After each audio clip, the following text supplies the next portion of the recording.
Hi everybody, I am live. How is everyone today? I hope you're doing well. And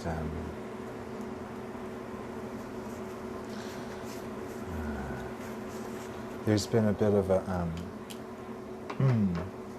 of a need to sit down and stretch and rest.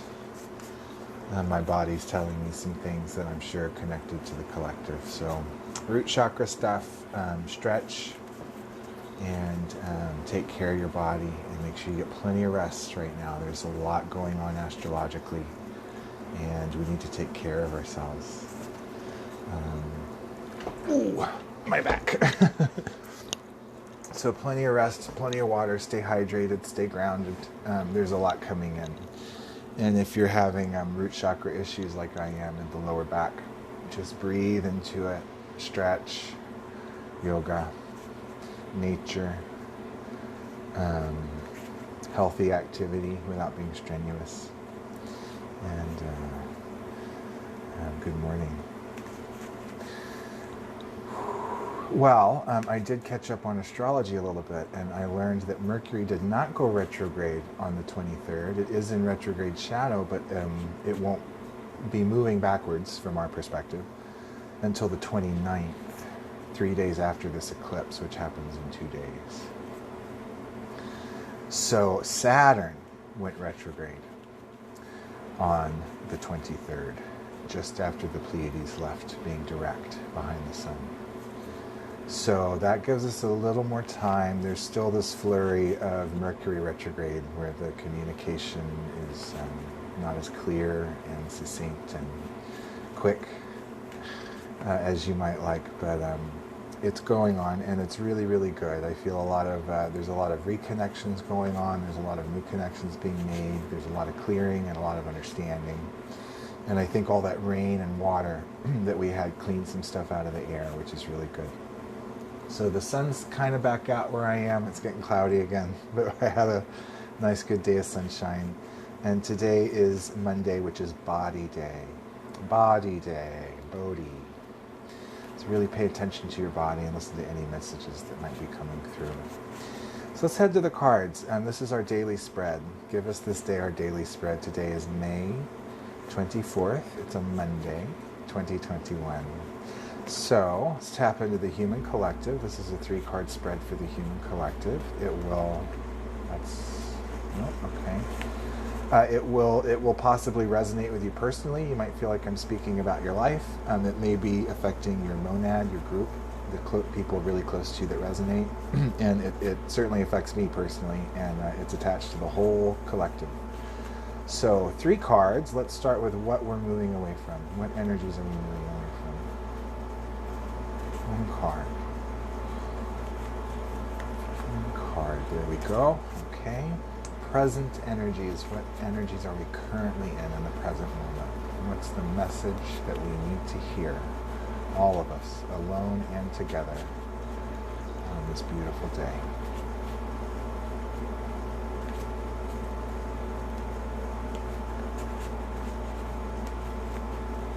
No. There it is. Okay, 1 more card. What are we moving towards in the highest potential collective timeline for humanity? Highest collective potential. They just told me to calm down and take deeper breaths. Don't move too fast. Don't be frantic. There we go. It's a message that's been repeating itself to me lately. I don't know about you guys. Okay. Kiki, thank you for the comment, and this will be posted on IGTV, so you can check it out there when you get a break. All right, let me get my key. I saw the card. We're moving away from Major Arcanum 4, the Emperor. Stability in the physical world. He's gone through a lot in the past. He's king. He's a king, right? The Emperor is very, very stable. He's amassed an empire. He's incredibly wealthy, but the healthy wealthy, not greedy, but healthy wealthy. And he has the 4 directions and the first family in his heart. So that's always leading in his heart. What is the first family? We'll find that out soon, but it's a shout out also to the number 4. There's 4 members of the first family. And that being around his very active heart center means he can do so much with, in terms of helping people with his mastery of the physical world and financial world, in helping people from a heart-centered place. He worked very hard to get where he's at. He speaks the spiritual truth. He has a light blue beard right around his mouth. He receives through his crown chakra, which is not only yellow and red, but also orange. He not only receives spiritual light blue hair information through his crown, yellow, but he activates that information immediately, which is why it's orange right there on the top of the antenna. He's very comfortable in his body, this flesh-colored chair in which he resides. He's an active figure, but he knows how to relax. He's got his legs crossed. He's got active feet. Everywhere he touches the ground, he activates the spiritual land beneath him. But he's got intuitive legs. Our legs are how we move through the world. Our feet are how we touch the earth. So his intuitive legs lead him to where he needs to be, and he actively steps lightly on Mother Earth to activate the spiritual ground, always keeping source in his heart. Lots of green, especially on his sleeves. That could be a new business venture. Also, his arms are all the ingredients for purple, red, and blue. Dark blue and red, masculine, feminine. And then there's rebirth. Green is that color of rebirth, the tree that appears to be dead in the winter when all hope is lost, and then the spring comes along, as it is now, and you get a big burst of green. It's an aspect of yourself, of your higher self, that is ready to emerge because of the work that you've done.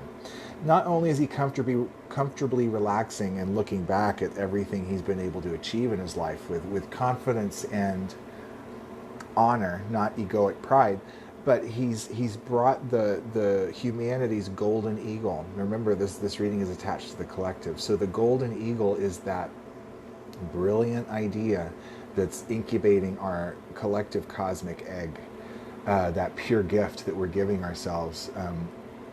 Humanity's on a mission, and this is the mission inside this egg. If we nurture it and incubate it and keep it safe, it will hatch and it will be beautiful.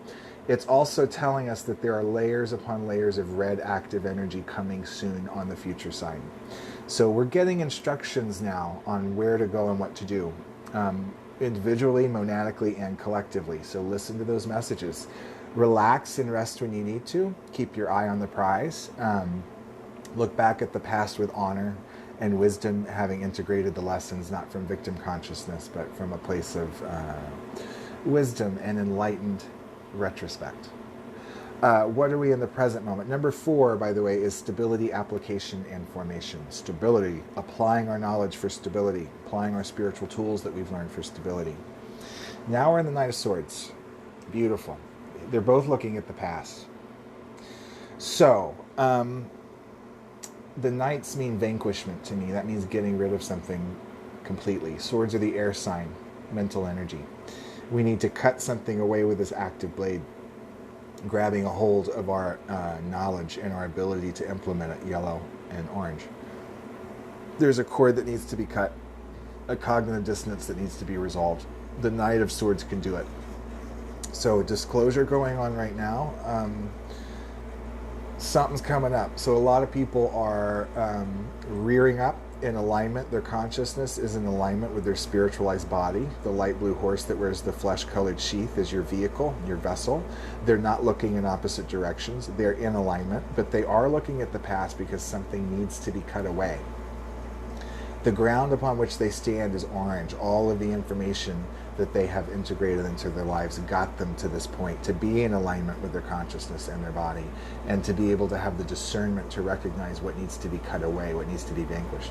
The only 2 other cards that have faces on the shoulders, there's 2 of them and they're yellow. That's on the Chariot and it's on the King of Swords. In the Knight of Swords, those 2 yellow faces, they're no longer happy and sad.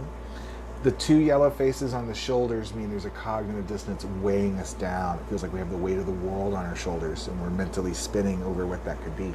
But in the Knight of Swords, he has coalesced it because the 2 yellow faces have become flesh-colored. You've embodied the information.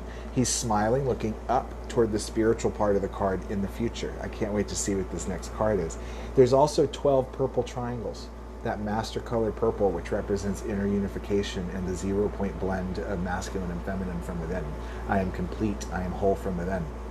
That's the color of the crown chakra purple. Very little purple in the Marseille Tarot, and this is the reason why. So cutting this cord and uniting and reconciling this cognitive dissonance is part of our purpling, individually, monadically, and collectively.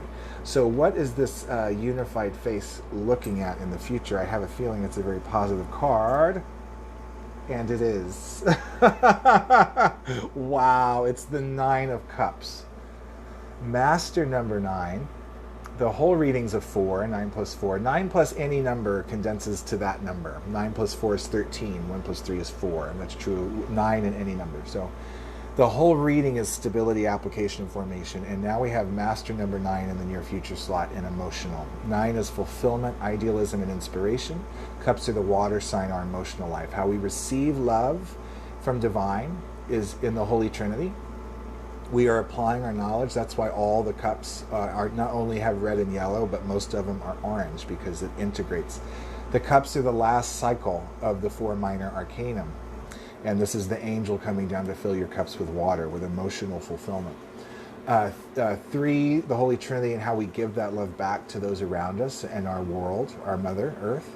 And then the self-love. The last cups to be born are the ones in the middle around the heart chakra, which represents self-love to me. All of these are in 3, 6, 9. Beautiful symmetry, in tune with the language of the universe.